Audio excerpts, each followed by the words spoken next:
People. Que pasa, suck, say what they do. Welcome to Crime Time News, where the difference is in the meds. Call it news with a buzz. Now, as a youth growing up in Jamaica, listening to dancehall, we used to hear artists such as Ninja Man say, him run at the church, blaze up, take away the pastor, take away whoever. However, that was just a myth. It never usually happens. However, with this new generation, we see that people are actually losing their life in the church. One thing that we know about Jamaica, or back in the days, that is, people were usually big on the church. People usually respect the church. That is not the situation. Things have changed drastically for the Wassara.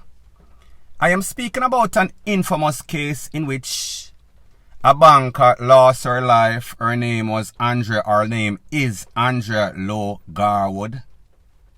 It is said that her own stepson, his name is Jovy Garwood. He is said to be the mastermind and the reason, the motive why this lady lost her life. It is said that the driver for this lady losing her life, his name is Mr. Leon Hines. Mr. Dwight Prince Bingham, he is said to be the trigger man, a man that went in court, gave some sort of sworn statement that he was paid X amount of dollars by the stepson to take away that lady.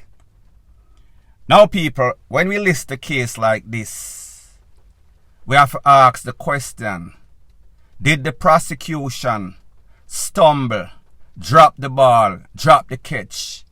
Is this an actual prosecutorial failure or system failure on a whole? Because we see in a case like this, people were stunned. People were saying, no man, we can't allow this to happen. People are actually lose them life in the church because of some sorts of DEAD left legacy. Based on the information that is out there, it is said that this stepson orchestrated, mastermind the taking away of this lady, and he used a driver and he used a triggerman that he paid X amount of dollars. So this incident took place a year plus almost 2 years ago. And when it happened, it took a little while. They found out who the suspects were, who was the mastermind allegedly, who was the shooter, who was the getaway driver. The prosecutor, DPP's office, was in communication with all persons involved, the family of the victim, the driver, getaway driver that is, the triggerman, and also the stepson. The driver, meaning the getaway driver, he pled guilty. He received 6 years. He just drove away the shooter, drove away the mastermind, drove away all the co-conspirators. It is said that the triggerman, Mr. Dwight Bingham Prince, he was supposed to plea bargain. However, he kept delaying it. He eventually plead about a week or so ago. He pled guilty to conspiracy and being the triggerman that went to the actual church and blaze up this lady during the service right in front of the congregation. So people, we thought that, alright, this is a slam dunk case. We know who the mastermind is. We know who the getaway driver is. We know who the triggerman is. We would assume that the prosecutor, the DPP, they would have been communicating and make sure that, listen, there is no sort of bridge of misunderstanding. Everybody knows, alright, this is the procedure. The driver plea, the triggerman is going to plea, and then they are going to get the mastermind. However, people, it seems as if that bridge of communication was gasoline, and then somebody flings some sort of FIRE upon it. To the dismay, disappointment of the people of Jamaica, of the family, of the church congregation, the whole of Jamaica upon a whole. It is said that because Mr. Dwight Bingham refused to testify the case, the lawyer for the defendant, meaning the stepson, Mr. Garwood, they filed a no-case submission to the court, to the presiding judge. And based on the communication or lack thereof between the prosecutor, the DPP, and the triggerman, Mr. Bingham, it seems as if there was some sort of stalemate. He was hesitant. Him did stubborn. He decided that he was not going to plead. So therefore, instead of wasting the court's time, the best interest or lack thereof, the best interest of Jamaica, the DPP had to agree and then went and told the jury that, listen, this case has to be dismissed. This man, who is the mastermind, Mr. Garwood, the stepson, he has to go scotch-free. No charges. Don't know if there's any sort of double jeopardy where they can come back and charge him again. I doubt it very much. So therefore, this man, mastermind, along with his co-conspirators, meaning the getaway driver, meaning the triggerman, however, he is going to walk free. A case that is supposed to be a slam dunk case. Somebody dropped the ball, somebody stumbled, somebody dropped the catch. This is what we should call at best prosecutorial incompetence, negligence, and lack of communication, lack of convincing a witness that is supposed to get some sort of plea deal. In other words, you give us something, me give you something. So people, I am going to let you take a listen, take a look to what the DPP, your DPP, Paula Llewellyn had to say about the whole situation, and then I will give my piece.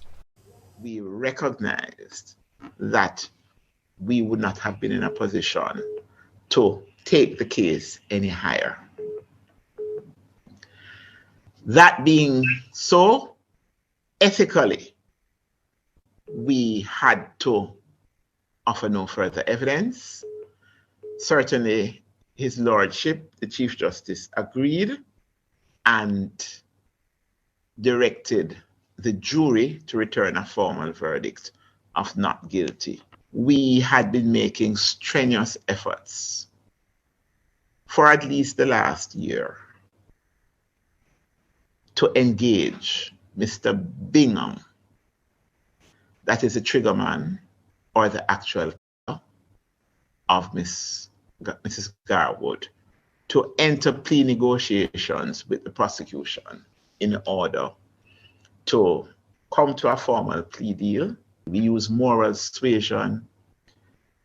We tried to, if it is possible, through his attorney, to appeal to, dare I call it, conscience, but to no avail. He refused to cooperate, and we had to put up what we had in the public interest to see how far we could go. Part of the split screen of a prosecutor can understand the pain, the agony, the trauma that would have been felt by the family of the deceased, by the church community who are in that church, by the wider community, and by the Jamaican public. But the other part of the split screen has to look objectively and unemotionally, without any emotion, at what the law says makes up circumstantial evidence that when it is put together, it rises to the required threshold as a matter of law. I have directed my senior deputy that in terms of the sentencing hearing for Mr. Bingham, we certainly will be asking the court in terms of our recommendation, given the circumstances of the case, to go to the highest end of the range in respect, of course, life imprisonment, but to the highest end of the range, at the top end, as it relates to eligibility, serving a term of years before parole is considered. Now, people, talk about system failure. Talk about DPP negligence or lack of convincing a witness in a case that was supposed to be slam dunk.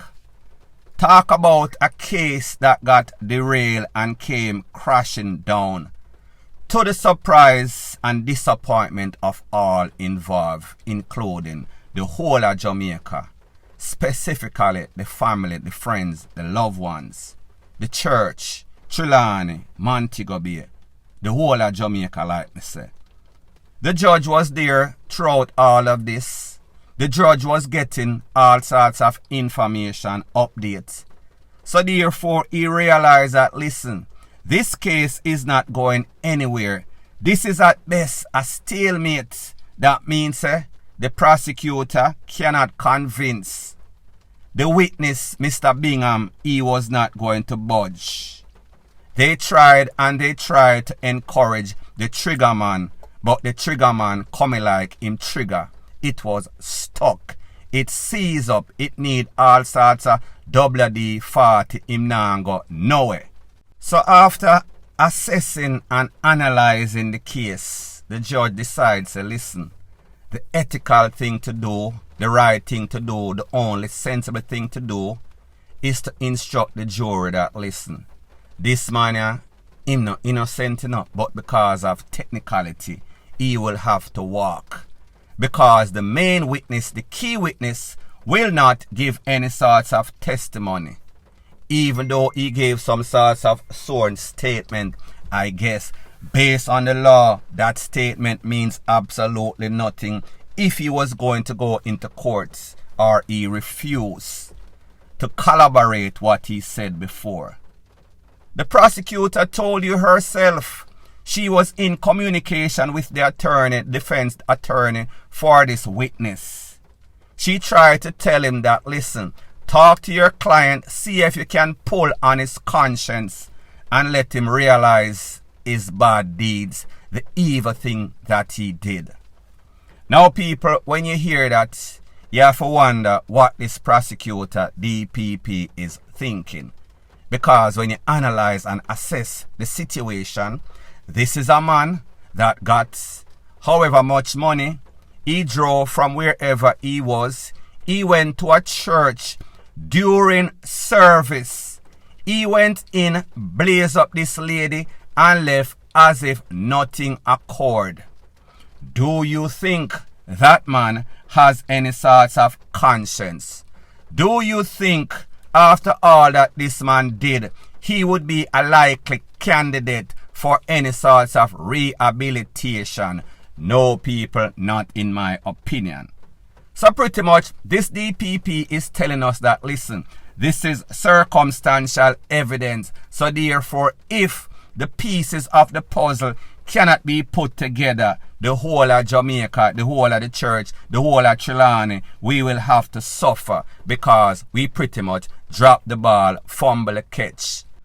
So what you and I would have thought would have been a slam dunk case, what's supposed to be some sorts of smoking guns, turned it out to be nothing more than a little whimper. We hardly hear anything. It was non-effective. So it seems now the DPP is saying that the only consolation is that whenever this man, Mr. Dwight Bingham, goes for sentencing, she is going to insist. She is going to make sure that he gets the full extent, the fullest brunt of the law as it pertains to life sentence, as it pertains to his time of eligibility for any sorts of parole. People, after all of this, whichever way she wants to put it eloquently, this is a disappointment in the worstest way. Now when we analyze and think why this could have happened, how this could have happened, people, there's a saying that goes something like this. Be careful what you ask for, because when you get it, you might not like it. What am I speaking about? I am speaking about the amendments to the plea bargaining deal. I am speaking about the amendment to the sentencing guideline, wherein it is no longer to the discretion of the judge. These are mandatory times. And I say this to say that if you offer a man a plea bargain, and in this plea bargain, he is going to get the minimum 35 to life. If him not plea, he might get 45 to life. What is the difference 10 years is going to make? Now I know 10 years in a them sort of situation, prison, it is a big difference. However, when you're a stark, cold criminal, you probably said to yourself, it is going to be destination doom. The way that I am moving is either me I go DEAD in the prison, or I am going to be losing my life on the street. So therefore, I am at a comfortable place. When this person assess his situation and think, but hold on a minute, after me plea bargain and snitch or talk on this person and be some sorts of key witness, I will then have to spend the rest of my natural life in a PC protective custody. I will not be in the general population, so therefore my time is going to be hard. I am going to have a target on my head. People are going to look for me like some sorts of SNITCH. In my opinion, that is what that young man was thinking, whether it is right or wrong.